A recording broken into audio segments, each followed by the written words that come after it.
12. pare. Bismillahirrahmanirrahim. Yer yüzüdeki hayvanlarning hammasiga rizq berishni Allah merhamet yüzüdün üstüge olgan. Allah ularning turar joyini va o'lgandan keyin ko'miladigan joyini biladi. Ularning hammasi ro'shan kitobga, ya'ni Lavhul Mahfuzga yozilgandir. Allah osmonlarni va zaminni 6 kunda yaratdi. Osman zaminni yaratishdan ilgari Allohning arshi suv ustida edi. Sizlarning qaysinglarning amali yaxshi ekanligini sinash uchun Allah ularni yaratdi. Ey Muhammad, agar sen Makka kuffarlariga sizlar o'lgandan keyin cho'qim tirilsizlar desang, kofirlar cho'qim aytadi. Bu so'zni ichiga olgan Qur'on faqat ro'shan sehrdir. Agar biz ularga nozil bo'ladigan azobni cheklik vaqt kechiktirsak, ular cho'qim masxir qilish yuzidan azob nemishga tushmaydi deydi. Rastla ularga Allohning azobi tushgan kunda ular qochadigan yer topolmaydi.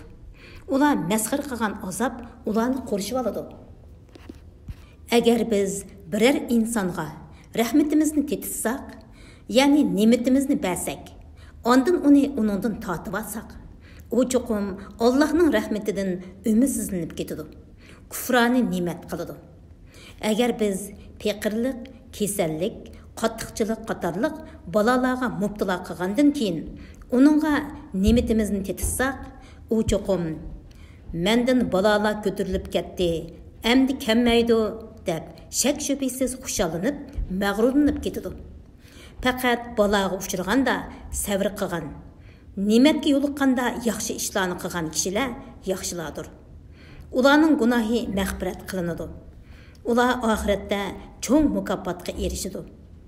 Ey Muhammad, ularning, ya'ni mushriklarning nimishqa uningga bir xazina tushmidi yoki uning bilan birga uni tasdiqlaydigan biror farishta kelmidi deydiganligi uchun sana nazil qilingan vahiyning bir qismini yetkizgin kelmaydigandu. Yetkizishdan yurging siqildigandu. Sen faqat ularni Allohning azobidan ogohlantiruvchisan. Allah hamma narsani tasarruf qiluvchidir. Ular Qur'onni Muhammad o'zi ijod qilgan deyishamdi. Aytqinki, bu so'zinglarda rostchil bo'lsanglar, Allohdan g'ayri chaqiralaydiganligi kishilaringlarni yordamga chaqirib, fasohat va balog'at jihatdan Qur'ondagiga o'xshaydigan 10 sura ijod qilib beqinglar. Agar ular bu chaqiriqlarga ovoz qo'shmasa, bilinglarki, Qur'on Allohning vahiy qilishi bilan nozil qilingan.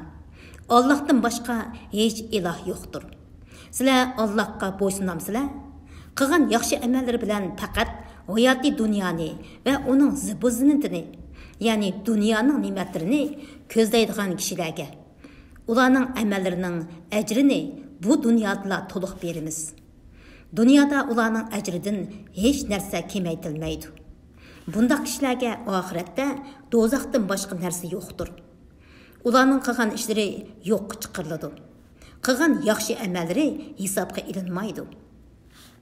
Parvardigori tarafidan kelgan ro'shan dalil, ya'ni Qur'onga asoslangan odam, ya'ni Muhammad alayhisalom, hayoti dunyoni ko'zlaydigan kishilar bilan o'xshashmi?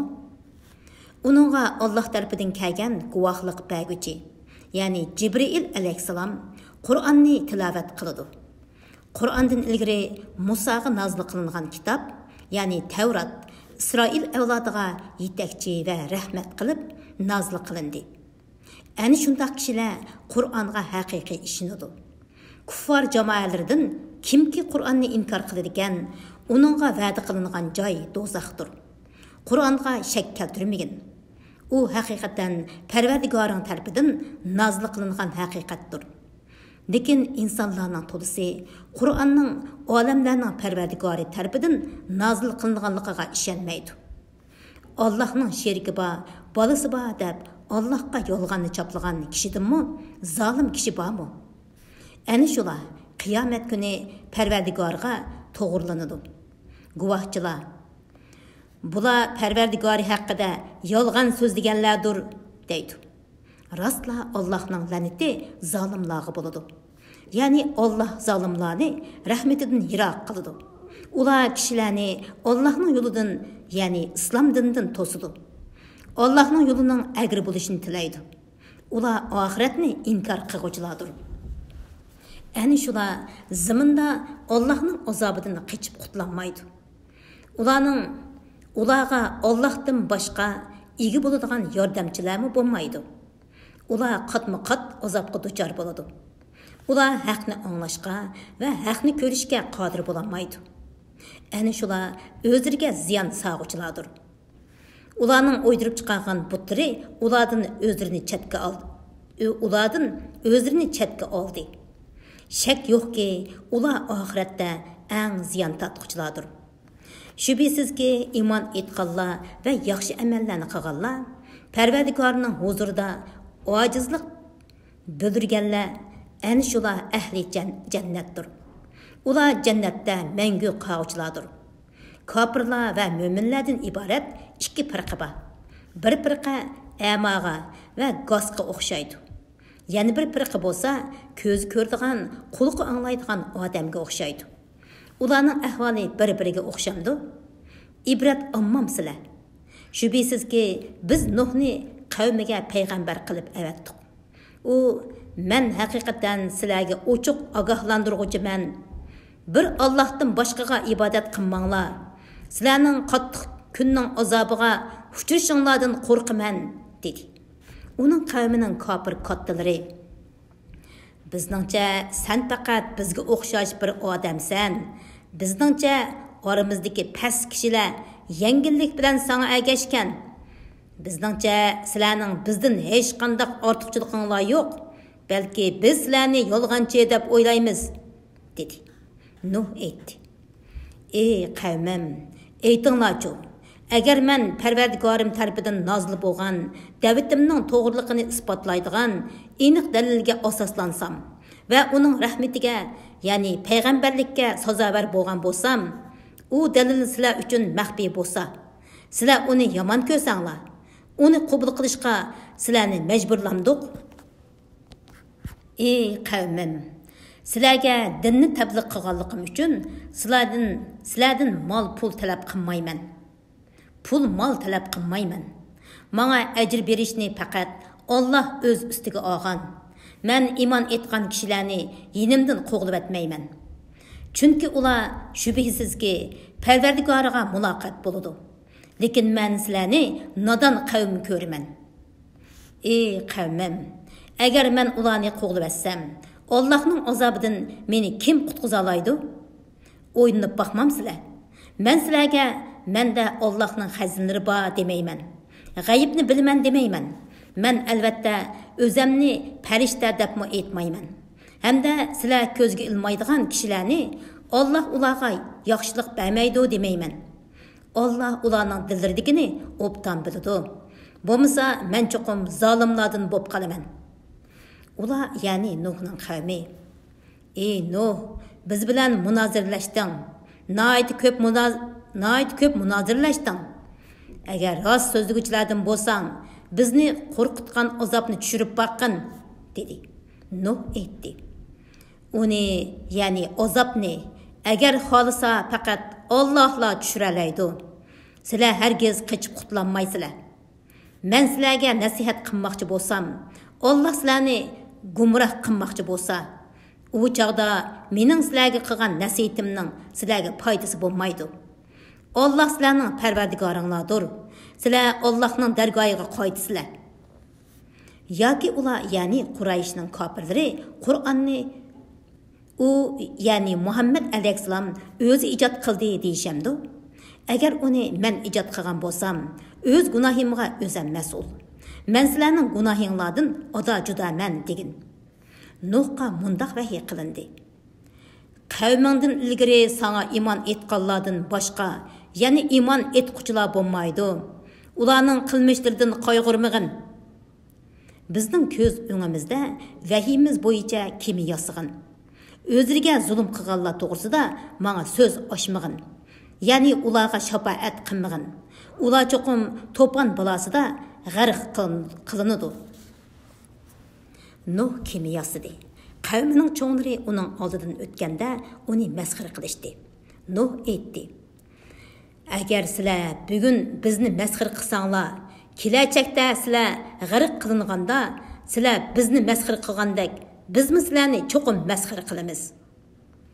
Xor qilg'uchi azob, ya'ni to'pon balasi bilan g'arq bo'lishning kimning ustiga keldiganligini, doimiy azob, ya'ni jahannam azobining kimga tushadiganligini kelajakda bilasizlar. To'pon balasi to'g'risidagi buyruqimiz yetib kelgan va yer yuzidan suv etilib chiqqan chog'da kemiga hayvonotlardan erkak kishi bo'lib bir juftdan ilib olg'in. Oilangdagilar bilan halok bo'lishi hukm qilinganlar, ya'ni Nuh alayhissalomning ayoli Vaila bilan o'g'li Kanon buning sirtida va iymon etganlar bilan kemiga chiqqin dedik. Uning bilan faqat ozg'ina kishilar iymon etdi. Nuh iymon etgan tavallarga aytdi: "Kemiga chiqinglar. Kemining mengishi va to'xtishi Allohning ismi bilandir. Shubhisizki, mening Parvardigorim tavba qiluvchilarning gunohini haqiqatan mag'firat qiluvchidir. Mo'minlarga nihoyat mehribondir." Kema ularni ilib tog'dak to'lqinlar ichida uzib boradi. Nuh kema mengishdan burun o'zidan yiroqda turgan o'g'lini: "Ey o'g'lim, biz bilan birga kemaga chiqqin, kofirlar bilan birga bo'lmag'in" deb to'ladi. O "Meni suvda g'arq bo'lishdan saqlab qoladigan bir tog'ning ustiga chiqib olaman" dedi. Nuh: "Bugun Alloh rahim qilgan odamdan boshqa hech odam uning jazolashidan qutulib qololmaydi" dedi. Ularning orasini to'lqin ayirib etdi-da, u g'arq bo'lib ketdi. "Ey zamin, suyingni yutqin.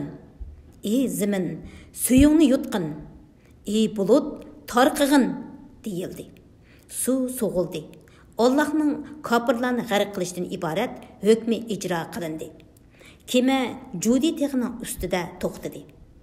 "Zolim qavm halok bo'lsin" deyildi.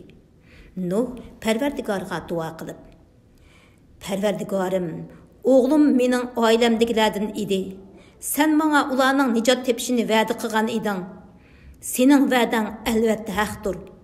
Sen haqiqatan eng to'g'ri hukm qilguvchisan" dedi. Alloh aytdi: "Ey Nuh, u men nijot tepishini va'da qilgan oilangdagilardan emas. Uning amali yomondir. Sen aniq bilmagan narsangni mendan so'ramag'in.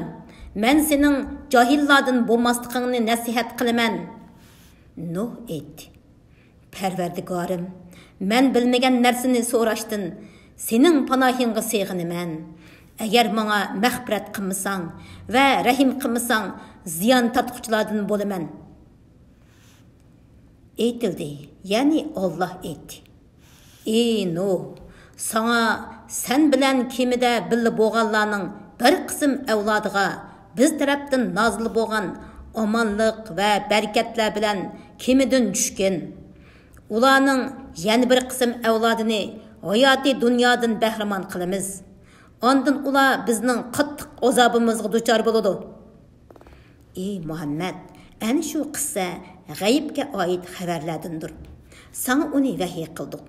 Sen va sening qavming buningdan ilgari uni bilmaydinglar. Sabr qilgin. Shubhisizki, yaxshi oqibat taqvodorlarga mansubdir. Ot qavmiga ularning qarindishi Hudni avatdik. Hud aytdi: "Ey qavmim, Allohga ibodat qilinglar. Sizlarga Allohdan boshqa ma'bud barhaq yo'qdir. Sizlar Allohdan g'ayriga cho'qinish bilan faqat Allohga yolg'onni to'quvchilarsizlar. Ey qavmim, men tabliğ uchun sizlardan ajr so'ramayman. Menga ajr berishni faqat meni yaratgan Alloh ustiga olgan. Sizlar tushunmamsizlar? Ey qavmim, Parvardigoringlardan mag'firat tilanglar. Ondan uningga tavba qilinglar. Sizlarga u ko'p yig'in yog'dirib berdi. Sizlarga texmi kuch-quvvat berdi. Sizlar gunohga cho'mgan holda mening da'vatimdan yuz o'rmanglar." Ular aytdi: Ey Hud, sen bizga o'zingning rostligingni ko'rsatadigan hech qanday ro'shan dalil keltirmading. Sening so'zing bilan biz ilohlarimizni tashlab etmaymiz va sening payg'ambarligingga ishonmaymiz.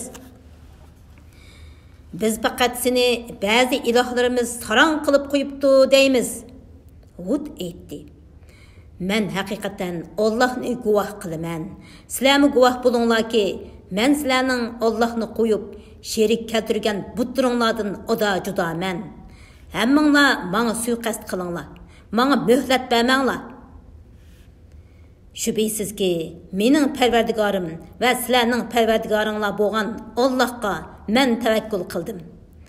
Allohning boshqarishida bo'lmagan birmi maxluq yo'qdir. Parvardigorim haqiqatan to'g'ri yo'ldadir. Ya'ni adil bo'lib, hech kishiga qilchi zulm qilmaydi. Agar sizlar mening da'vatimni qabul qilishdan yuz o'rsanglar, yuz o'rguninglarning menga ziyni yo'q. Sizlarga men Parvardigorimning elchiligini yetkizdim. Payg'ambarning vazifasi faqat tabliğ qilishdir. Parvardigorim sizlarni halok qilib, o'rninglarga boshqa bir qavmni keltirdi. Sherik keltirish bilan Allohga qilchi ziyon yetkazolmaysizlar. Parvardigorim haqiqatan har bir narsani kuzatib turg'uchidir. Bizning azoblash buyrug'imiz kelganda Hudni va uning bilan birga bo'lgan mo'minlarni marhamat qilib qutqizdik. Ularni qattiq azobdan xalos qildik. Ana shu Ad qavmi Parvardigorning mo'jizalarini inkor qildi. Uning payg'ambarligiga osiylik qildi. Har bir uchuq chiqqan tarsa shafqatsiz, ya'ni haqqa qarshilik qilib jidallashguchining buyrug'iga ergashdi. Ularga bu dunyoda la'nat qilindi. Qiyomat kunimi ularga la'nat qilinadi. Bilinglarki, Ad qavmi haqiqatan Parvardigorni inkor qildi. Ogoh bo'linglarki, Hud qavmi bo'lgan Ad halok bo'lsin.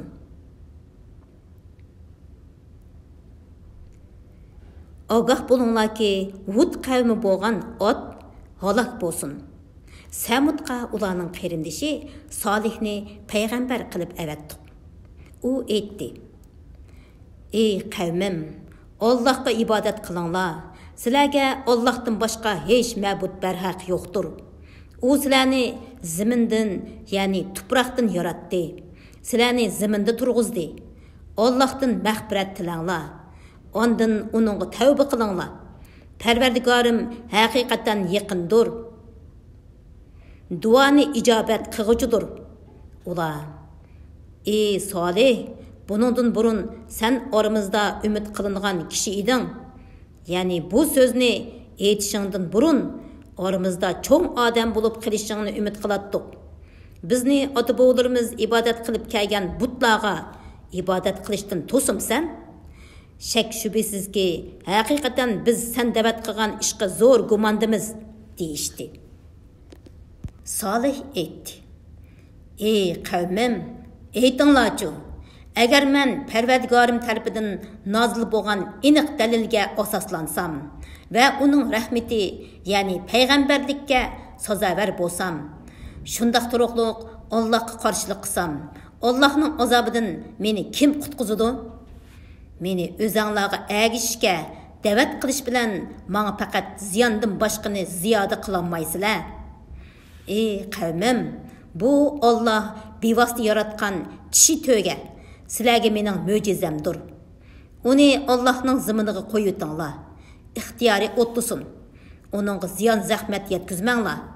Bo'lmasa sizlarni pat keladigan azob halok qiladi. Ular kishi to'gini bo'g'izladi. Solih aytdi: Uyinglarda hayotlikdan 3 kun bahramand bo'lib olinglar. Bu va'da yolg'on emas.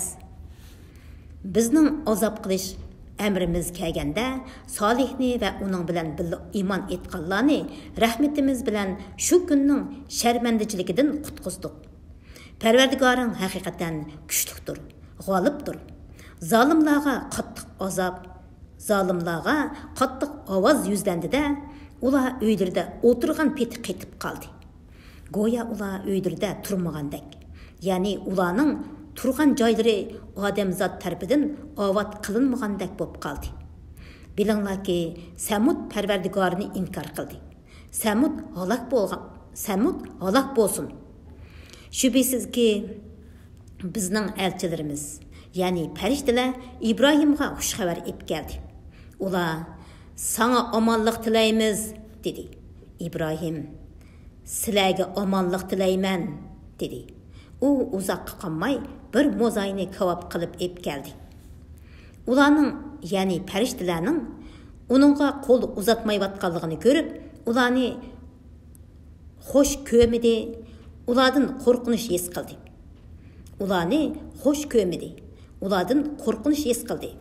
Ular qo'rqmag'in, biz Rabbingning farishtalari tamoq yemaymiz.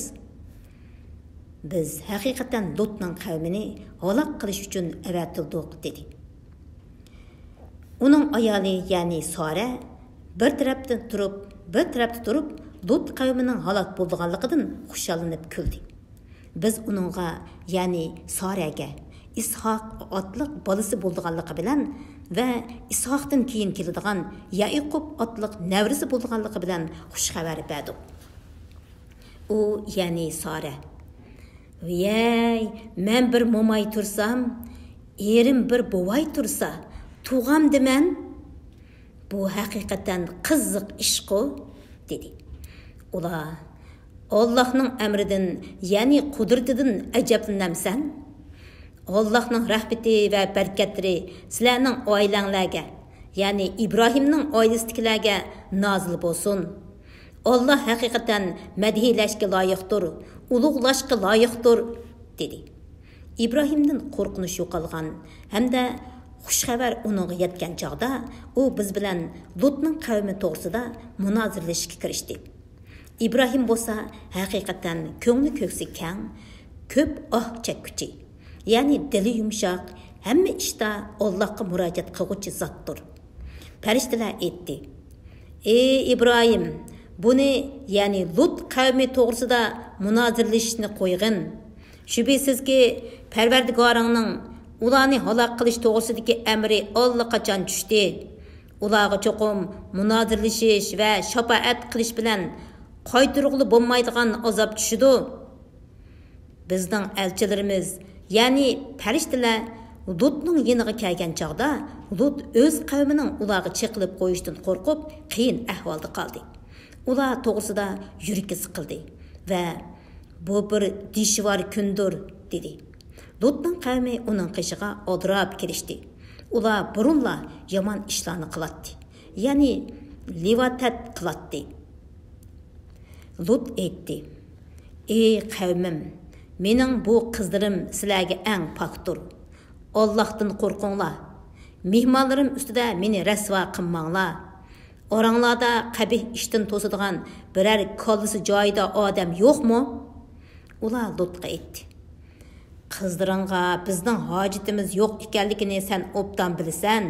Shuningdek bizning maqsadimizni obdan bilasan."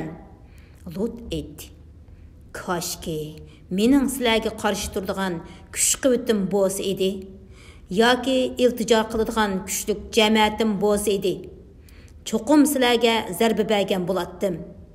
Ular, ya'ni farishtalar: "Ey Lut, shubhisizki biz Parvardigoringning elchilaridirmiz. Ular hargizmo sana ziyon yetkazolmaydi. Oilangdagilarni ilib kechining oxirida ularning ichidan chiqib ketgin. Ayolingdan boshqa sizlardan hech kishi orqasiga qaramasin. U, ya'ni ayoling ular bilan birga halok bo'lguchidir. Shubhisizki ularga azob tushadigan chog' tong vaqtidir. Tong yaqin emasmi?" dedi.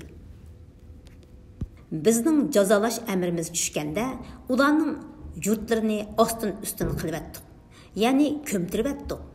U yurtlarga biz ustilab sopol toshlarni yog'dirdik. U sopol toshlarga Parvardigoringning dargohida belgi silingan edi. U yurtlar zolimlar, ya'ni Quraysh kofirlardan yiroq emas. Madiyan ahli ularning qarindishi shu ayibni payg'ambar qilib avatdi. Madiyan ahli ularning qarindishi shu ayibni payg'ambar qilib avatdi. U aytdi: "Ey qavmim, Allahqa ibodat qilinglar. Sizlarga Allohdan boshqa hech ma'bud barhaq yo'qdir. O'lchamda va tarozda kam bermanglar. Men sizlarni haqiqatan boy hisoblayman. Men haqiqatan sizlarning hammani qurshab turg'uchi kun, ya'ni qiyomat kunining azobiga duchor bo'lishinglardan qo'rqaman. Ey qavmim, sizlar o'lchamni to'g'ri o'lchanglar, tarozni to'g'ri tortinglar. Kishilarga narsalarni kam bermanglar. Yer yuzida buzg'unchilik qilib, fitna fasod termanglar. Allah sizlarga qoldirgan halol rizq, sizlar yiqqan haromdan yaxshidir. Agar sizlar mo'min bo'lsanglar, men sizlarga muhofizatchi emasman.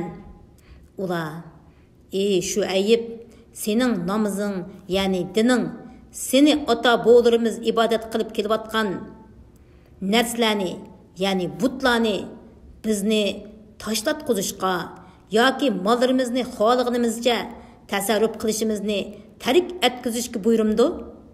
Sen tozimi ko'ngli ko'ksi kang, tozimi to'g'ri yo'l topgan odamsan-da, dedi. Shu ayib aytdi. Ey qavmim, aytib yiqinglarchu.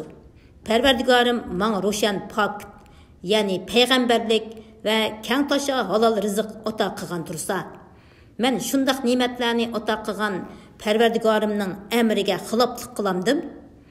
Sizlarga qilish ma'ni qilingan narsani o'zimmi qilishni xohlamayman. Men faqat sizlarni qo'limdan kelishcha tuzashni xohlayman. Men faqat Allohning yordami bo'lgandila muvaffaqiyat qozona olayman. Hamma ishda Allohga toyinaman va uningga yuzlanaman. Ey qavmim, sizlarning menga qarshi turganliginglar, sizlarni Nuhning qavmi yoki Hudning qavmi va yoki Solihning qavmi duchor bo'lgan azobga duchor qilmasin. Lut qavmining diyori sizlarning joyinglardan yiroq emas. Parvardigoringlardan mag'firat talab qilinglar. Ondan uningga tavba qilinglar. Mening Parvardigorim tavba qilguvchilarga haqiqatan marhamatlikdir. Ularni do'st tutquchidir. Ular, ey shu ayib, biz sening etqalaringning nurg'unini tushunmaymiz. Biz albatta seni oramizda kuchsiz odam deb qaraymiz. Sening qavm qarindoshlaring bo'lmaganda edi. Biz seni cho'qim tosh kesak qilib o'ldiratdik. Sen bizga e'tiborliq emassan, dedi. Shu ayib aytdi. Ey qavmim, mening qavm qarindoshlarim sizlarga Allohdanmi e'tiborliqmi? Sizlar Allohni orqanglarga cho'rivatdinglar. Ya'ni Allohga itoat qilmadinglar va Allohni ulug'lamadinglar. Parvardigorim sizlarning qilmishinglardan albatta to'liq xabardordir. Ey qavmim, sizlar o'z yo'linglar bo'yicha harakat qilinglar. Menmo albatta o'z yo'lim bo'yicha harakat qilay. Uzoqqa qolmay, kimning rasvo qilguvchi azobga duchor bo'lganligini va kimning yolg'onchi ekanligini bilasizlar.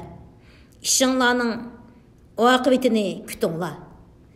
Shubhisizki, men sizlar bilan birga kutaman. Bizning ularni halok qilish farmonimiz tushgan chaqda shu ayibni va uning bilan birga iymon etganlarni marhamat qilib qutuldirdik. O'zlariga zulm qilganlarga qattiq ovozdan paydo bo'lgan zilzila yuzlandi. Ular o'z uylarida o'tirgan peti qetib qoldi. Go'yo ular uylarida turmagandek, ya'ni yoshmagandek bo'lib qoldi. Madyan aholisi xuddi Samud qavmi halok bo'lgandek halok bo'lsin. Biz Musoni haqiqatan oyatlarimiz, ya'ni Allohdan nozil bo'lgan diniy ahkomlar va ro'shan dalillar, ya'ni mo'jizalar bilan Fir'avnga va uning qavmining cho'nglariga payg'ambar qilib avatdik. Ular Fir'avnning buyrug'iga bo'ysundi. Fir'avnning buyrug'i to'g'ri emas edi. Fir'avn qiyomat kuni boshlamchilik bilan o'z qavmini do'zaxga boshlab kirdi. U joy nima degan yomon? Ular bu dunyodami, qiyomat kunidami la'natga uchraydi. Ularga berilgan ikkili dunyoda la'natga uchrashdan iborat bu sovg'a nima degan yomon? Mana bular aholisini biz halok qilgan yurtlarning xabarlaridir. Uni sana vahiy orqali bayon qilamiz. u yurtlardan izi qolganlarmi bor, ya'ni aholisi halok qilinib, yurtlarining o'rni qoldirilganlarmi bor. Izi qolmaganlarmi bor, ya'ni aholisi bilan qo'shib o'rib etilgan ziroatdak vayron qilinganlarmi bor. Biz ularga zulm qilmadik, lekin ular o'zlariga zulm qildi. Ular o'zlariga o'zlari zulm qildi. Parvardigoringning ularni halok qilish farmoni kelganda, ularning Allohni qo'yib ibodat qilgan ma'buddlari hech narsaga asqatmadi. Ularga faqat ziyon soldi. Parvardigoring zolim yurtlar aholisini halok qilsa, ana shunda halok qiladi. Allohning azobi haqiqatan to'limi qattiqdir. Oxirat azobidan qo'rqadigan odam bu qissadan albatta ibrat oladi. Ana shu kun butun xaloyiq hisob berish uchun yig'iladigan kundir. Ana shu kun hamma hozir bo'ladigan kundir. Uni, ya'ni qiyomat kunini biz muayyan muddatgacha ta'xir qilamiz. Qiyomat kuni bo'lganda har qanday odam faqat Allohdan ijozat bo'lgandila so'zlaydi. Ularning ba'zilari badbaxt bo'ladi, ba'zilari saodatmand bo'ladi. Badbaxtlar kelsak, ular do'zaxga kiradi. Ular do'zaxda eshak hong'irgandek to'lab, nola faryod chekidi. Do'zaxning osmon zimini yo'qolmaydi tursa, ular do'zaxda Parvardigoring xohlagan zamongacha davomli turaverdi. Parvardigoring albatta xohlaganini qilguchidir. Saodatmanlarga kelsak, ular jannatga kirdi. Jannatning osmon zimini yo'qolmaydi tursa, ular jannatda Parvardigoring xohlagan zamongacha davomli turaverdi. Bu ularga qilingan üzülüp qolmaydigan inomdir. Ular, ya'ni mushriklarning butlarga cho'qinishining gumrohlik ekanligidan shaklansa, ular, ya'ni mushriklarning butlarga cho'qinishining gumrohlik ekanligidan shaklanma. Ular faqat o'zlarining biz sana qissasini bayon qilgan oti bo'g'lariga o'xshashli cho'qinadi. Biz ularning azobdan tegishlik nisibasini cho'qim kemaytmay beramiz. Shubhisizki biz Musoga kitob, ya'ni Tavratni berdik. Uning to'g'risida ixtilof qilindi. Ya'ni uning qavmi bu kitob ustida ixtilof qilishdi. Parvardigoringning oldin chiqargan ularni jazolashni qiyomatga qoldirish haqidagi hukmi bo'lmasidi, ularning orasida mushu dunyoda yaxshiga yaxshicha, yomonga yomoncha cho'qim hukm chiqariladi. Haqiqatan ular uningdan, ya'ni Qur'ondan zo'r gumondadir. Parvardigoring har bir odamga uning qilgan amallarining mukofotini to'liq berdi. Alloh albatta ularning amallaridan to'liq xabardordir. Ey Muhammad, Alloh seni buyurgandek to'g'ri yo'lda bo'lgin. Sana iman etganlarmi to'g'ri yo'lda bo'lsin. Mani qilingan ishlarni qilib, Allohning cheklaridan chiqib ketmanglar. Shubhisizki, Alloh qilmishinglarni ko'rib turg'uchidir. Zolimlarga mayli bo'lmanglar. Mayli bo'lsanglar, do'zax azobiga qolasizlar. Sizlarga Allohdan boshqa do'zaxdan qutuldiradigan hech yordamchi yo'qdir. Ondan keyin hech yordamga erishaolmaysizlar. Kunduzning ikki tarafida, ya'ni atdiganda va kashqurun vaqtida va kechining dastlabki vaqtida namoz o'tigin. Shubhisizki, yaxshi ishlar orqali yomon ishlar yo'yiladi. Bu tushanguvchilar uchun vaz nasihatdir. Ey Muhammad, mushriklardan yetgan aziyatlarga sabr qilgin. Alloh haqiqatan yaxshi ish qiluvchilarning ajrini bekor qilib etmaydi. Sizlardan burun o'tgan ummatlarning orasida nimishqa yomonlarni yer yuzida buzuqchilik qilishdan to'sadigan aql egalari bo'lmadi? Ular orasidan buzuqchilikni to'sib, bizning nijotligimizga erishgan ozgina kishilar buningdan mustasno. O'zlariga zulm qiluvchilar aysh ishratlik turmushni qo'g'lishidi. Ular gunohkor odamlardir. Parvardigoring aholisi yaxshi bo'lgan yurtlarni cho'qim silib halok qilmaydi. Parvardigoring aholisi yaxshi bo'lgan yurtlarni zulm silib halok qilmaydi. Agar Parvardigoring xolis edi, butun odamlarni albatta bir ummat, ya'ni bir dinda qiladi. Ular din to'g'risida davomli ixtilof qilishquchilardir. Faqat Parvardigoringning rahmatiga erishganlar buningdan mustasno. Allah ularni shuning uchun, ya'ni ixtilof uchun yaratdi. Parvardigoringning "Men cho'qim butun jinlar va insonlar bilan do'zaxni to'shqizaman" degan so'zi aniq belgilandi. Ko'nglingni xotirjam qilish uchun sana payg'ambarlarning qissalarini bayon qilib beramiz. Bu qissalar haqiqatni mo'minlar uchun vaz nasihat, ibratlarni o'z ichiga olgan. Iymon etmaydiganlarga aytqinki, sizlar o'z yo'linglar bo'yicha harakat qilinglar. Bizmi o'z yo'limiz bo'yicha harakat qilaylik. Sizlar ishinglarning oqibatini kutinglar. Bizmi albatta shuni kutamiz. Osmonlardagi va zamindagi g'aybni bilish faqat Allohga xosdir. Hamma ish Allohga qaytariladi.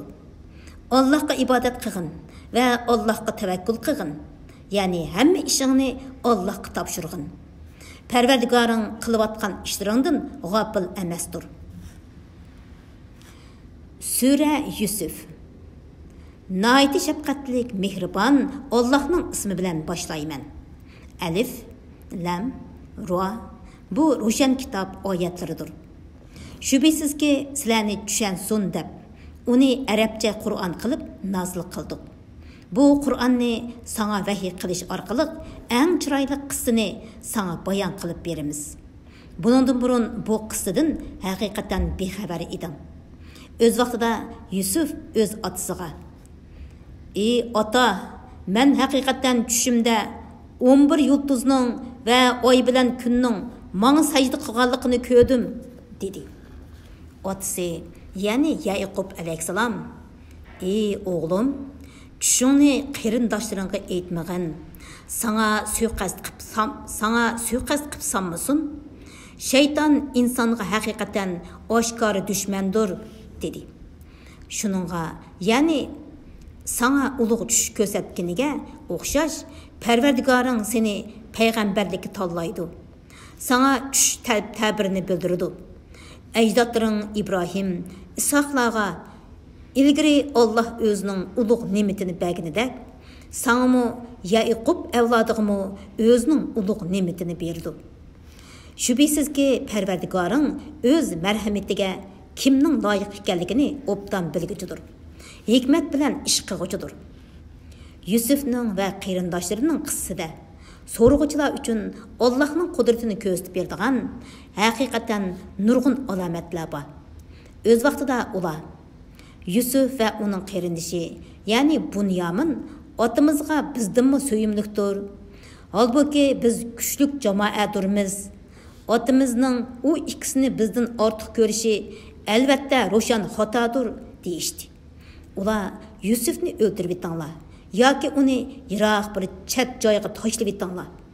Shu chaqda otanglarning muhabbati sizlarga qoladi. Bu gunohdan keyin tavba qilib yaxshi odam bo'lib ketsizlar deyishdi. Ulardan biri so'z qilib: "Yusufni o'ldirmanglar. Agar uni otasidan yiroq qilmoqchi bo'lsanglar, uni quduqqa tashlab etinglar. Uni yo'ldan o'tgan karvon ilib olsin" dedi. Ular aytdi: "Ey otamiz, nimishqa Yusuf to'g'risida bizga ishonmaysan? Halbuki biz uningga haqiqatan yaxshi niyatdamiz. Ata uni bizga qo'shib qo'ygin, yeb ichib, o'ynab, kulib kirsin. Uni biz cho'qim yaxshi muhofazat qilamiz." Yaqub: "Uni, ya'ni Yusufni elib ketsanglar, rostli xotirjam bo'lolmayman. Sizlar g'aflat qilib, uni bo'ri yeb qo'yishdan ansirayman" dedi. Ular: "Biz kuchlik bir jamoat turuqliq, uni bo'riga yuzib qo'ysak, u chaqda biz albatta ziyon tatquchilardan bo'lamiz" dedi. Ular Yusufni elib chiqib ketgan va uni quduqqa tashlashni birdak qaror qilishgan chaqda biz Yusufga: "Kelgusida ularga bu ishni, sening Yusuf ekanligingni ular uqmaydigan paytda aytqin" deb vahiy qildik. Ular kechda otasining oldiga yig'lab kelishdi. Ular: "Ey otamiz, Yusufni narsarimizning yanında qo'yib, yugurishga ketib qapdiq. Uni bo'ri yeb ketibdi. rost gap qilsaqmi, sen bizga ishonmaysan, deyishdi. Ular Yusufning ko'ngligini yolg'ondan qonga bo'yab ep kelishgan edi. Yaqub, bu ishni nafsinglar sizlarga chiroyli ko'rsatib qilg'izibdi. Men faqat chiroyliqcha savr qilaman. Sizlarning mushu yolg'on so'zinglarni ko'tirishimga Alloh madadkordir, dedi. Bu yerdan bir karvon o'tdi. Ular suvchisini suv epkilishga avatdi. U so'g'isini quduqqa tashladi va xush xabar, mana bir o'g'il bola, dedi. Ular uni tijorat meli sifatida maxfiy tutishdi. Ularning qilmishlarini Alloh bilib turg'uchidir. Ular Yusufni sanoqliq bir qancha tangiga arzon bahoda setib etdi. Chunki ular Yusufga qiziqmagan edi. Uni setib olgan Misrlik odam ayoliga, uni yaxshi kutgan, bizga az qator yoki baliq qilib olamiz, dedi. Shuningdek, ya'ni Yusufni quduqdan qutqizganimizdek, Yusufni Misr ziminiga yerlashtirdik. Uningga tush tabirini o'rgatdik. Alloh xohlagan ishni amalga oshirishga qodirdir. Lekin insonlarning to'lisi buni uqmaydi. Yusuf qaroniga yetganda uningga hikmat bilan ilm ato qildik. Yaxshi ish qiluvchilarni shundoq mukofotlaymiz. Yusuf turayotgan uydagi ayol, ya'ni Zulayha, Yusufdan o'zi bilan munosabat o'tkazishni talab qildi. U eshiklarni taqib etib, "Beri kel", dedi. Yusuf, "Xudo panoh bersin. U ya'ni ering haqiqatan mening xo'jayinimdir. U meni yaxshi kutdi. O'ziga zulm qiluvchilar haqiqatan nijot topolmaydi", dedi. U ya'ni Zulayha Yusufga yaqinchilik qilishga bel bog'ladi. Parvardigorning ro'shan dalilini ko'rmagan bo'lsa, Yusufmi uningga mayli bo'lgan bo'ladi. Biz Yusufni gunohdan va sat ishdan ana shundoq saqladik. Shubhisizki Yusuf bizning sodiq bandalarimizdan edi. Ularning har ikkilisi Yusuf chiqib ketish uchun, Zulayha uni qaytirib kelish uchun ishga qarab yugurishdi. Bu chaqda u, ya'ni Zulayha, Yusufning ko'ngligini orqasidan tortib yirtib etdi. Ishik oldida uning, ya'ni Zulayhaning eri bilan do'qurishib qolishdi. U, ya'ni Zulayha, "Sening ahliyangni dapsanda qilmoqchi bo'lgan odamni faqat zindonga tashlash yoki qattiq qiynash bilan jazolash kerak", dedi. Yusuf, "U, ya'ni Zulayha, mendan munosabat o'tkazishni talab qildi", dedi. U, ya'ni Zulayhaning oilasidagilardan birisi guvohlik berib, Yusufning ko'ngligi oldidan yirtilgan bo'lsa, uning, ya'ni Zulayhaning so'zi rost, Yusufning so'zi yolg'on. Yusufning ko'ngligi orqasidan yirtilgan bo'lsa, u, ya'ni Zulayhaning so'zi yolg'on, Yusufning so'zi rost, dedi. U, ya'ni Zulayhaning eri Yusufning ko'ngligining orqasidan yirtilganligini ko'rib, "Ey ayollar jamoasi, bu cho'qim sizlarning hilanglardir. Sizlarning hilanglar haqiqatan cho'ngdir", dedi. Ya'ni aytdi. Yusuf, "Buni so'zlab yurmagin. Ayolim, sen o'z gunohingga kechirim so'rag'in. Sen haqiqatan xatolashding." Shahardagi ba'zi ayollar, Aziz, ya'ni Misrning podshohining xotini qo'liga kuyib qilib, uning bilan munosabat o'tkazishni talab qilibdi. Biz uni albatta oshkor ozg'an deb qaraymiz, deyishdi. U, ya'ni Zulayha, ularning gap so'zlarini anglab, ularga mehmondorchilikqa chaqirib, odam avatdi. Ularga yo'lindigan takiya yostiqlarni tayyorladi. Ularning har biriga birdan pichoq berdi. Zulayha Yusufga, "Sen chiqib ular bilan ko'rishgin", dedi.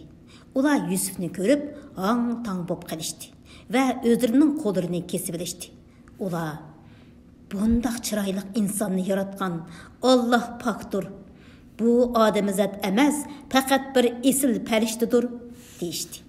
U, ya'ni Zulayha, "Mana bu sizlar uning uchun meni ayblagan yilqi odam. Mən onundan münasibət ötküzüşünü tələb qıldım. Lekin o özünü çın saxladı. Əgər o yanıla buyruqımni qılmasa, çoxum zindanğa taşlanıdı, çoxum xar adam bob qalıdı, dedi. Yusuf, ey Pərverdigarım, mana ular ündigan narsadan ko'ra zindan söyümlükdür. Əgər ularning hiyləsini məndən dəbi qılmasang, insonchilikda ularga moyil bob qalaman, nodonlardan bob qalaman, dedi. Pərverdigari uning duosini ijobat qilib, ularning hiyləsini Yusufdan dəbi qildi. Allah iltijo qiluvchilarning duosini haqiqatan anglab turg'uchidir. Ularning ahvolini bilib turg'uchidir. Ondan ular Yusufning begunoh ekanligiga doir faktlarni ko'rgandan keyin uni bir mahal qamab qo'yishni loyiq topdi. Zindonga Yusuf bilan ikki yigit birga kirgan edi. Ularning biri: "Men tushimda o'zimni haqiqatan o'zimdan haroq siqiyotgan ko'ribdiman. Men tushimda o'zimni haqiqatan o'zimdan haroq siqiyotgan ko'ribdiman", dedi. Ikkinchisi: "Men tushimda o'zimni haqiqatan beshimda non ko'tarib turgan, nonni qushlar yeyotgan ko'ribdiman. Ta'birini bizga aytib bersang, biz seni haqiqatan yaxshilik qiluvchilardan, ya'ni kuchga ta'bir beralaydiganlardan deb qaraymiz", dedi. Yusuf aytdi: "Ikkinglarga sirtdan tomoq kirishdan burun uning nima ekanligini sizlarga aytib beralayman. Bu Parvardigorim menga bildirgan narsalardandir. Shubhisizki, men Allohga ishonmaydigan, oxiratni inkor qiladigan qavmning dinini tashladim. Men ajdodlarim İbrahim, İshaq, Yaqublarning diniga ergashdim. Hech qanday narsani Allohga sherik keltirish bizga loyiq emas. Bu Allohning bizga va insonlarga qilgan marhamatidir. Lekin insonlarning to'lisi shukr qilmaydi. Turmudosh og'inlar, tarqaq ko'p ma'budlar yaxshimi yoki qudratlik bir Alloh yaxshimi? Sizlarning Allohni qo'yib ibodat qilayotganinglar faqat sizlar o'zinglar va ota-bovanglar otib butlarning va g'ayrining nomlaridan iborat. Allohning sheriki bo'lishi to'g'risida hech qanday dalil tushirgani yo'q. Ibodat va din bazasidagi barcha hukmlar faqat Allohga mansub. U sizlarni faqat o'ziga ibodat qilishga buyurgan. Bu to'g'ri dindir. Lekin kishilarning to'lisi buni bilmaydi. Turmudosh og'inlar, sizlarning biringlar zindondan chiqib, xo'jayinga haroq qo'yib berdi. Ya'ni soqiylik vazifasini o'taydi. Yana biringlar dorga esladi. Kollisini qushlar yeydi. Sizlar so'rgan ishlar hukm qilinib bo'ldi. Yusuf ularning ichidagi o'zining qutulishiga ishongan birisiga, ya'ni soqiyga: "Meni xo'jayiningning oldida aslab qo'ygin", degan edi. Xo'jayinning oldida Yusufni aslab qo'yishni shayton uningga unuttirdi. Yusuf zindonda bir necha yil yetib qoldi. Podshoh aytdi: "Men haqiqatan tushimda 7 o'ruq qolining 7 semiz qolini yeb ketganligini va 7 yeshil boshaq bilan 7 quruq boshaqni ko'ribdiman. Ey arboblar, sizlar agar tush ta'birini bilsanglar, bu tushimga ta'bir berib beqinglar." Ular aytdi: "Bu bir qalaymaqan tushgan. Biz munda qalaymaqan tushga ta'bir berishni uqmaymiz." Yiliqi ikkisidan turmadan qutulgan va uzoq muddatdan keyin Yusufni asligan birisi: "Men sizlarga bu tushning ta'birini aytib beralayman. Meni Yusufning yoniga avatinglar", dedi. Uni avatishdi.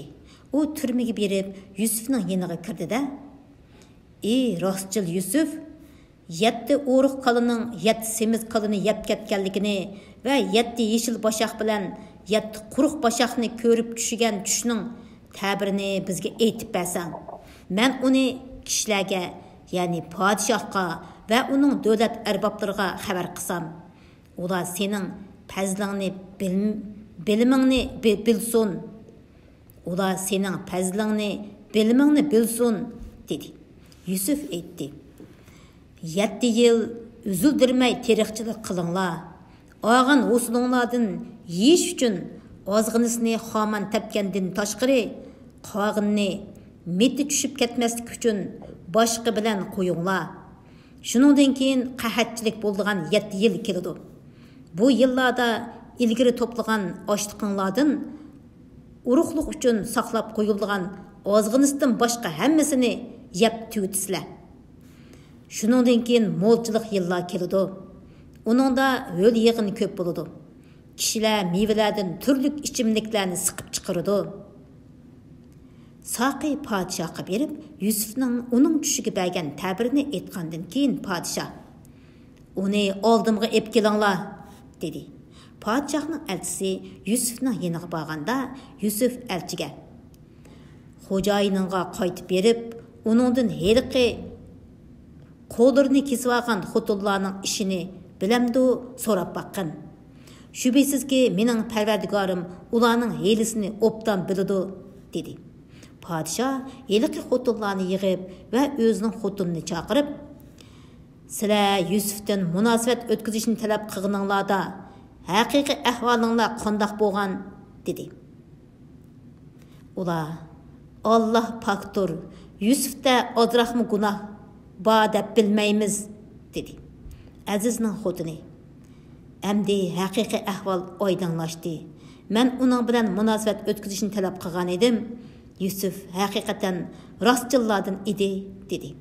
Yusuf aytdi: "Bu, ya'ni podshohning elchisini qaytirib etganligim, aziz yo'q chog'da xotiniga xiyonat qilganligimni va xoinlarning hilisini Allohning muvaffaqiyatga erishtirmaydiganligini azizga bildirish uchundir."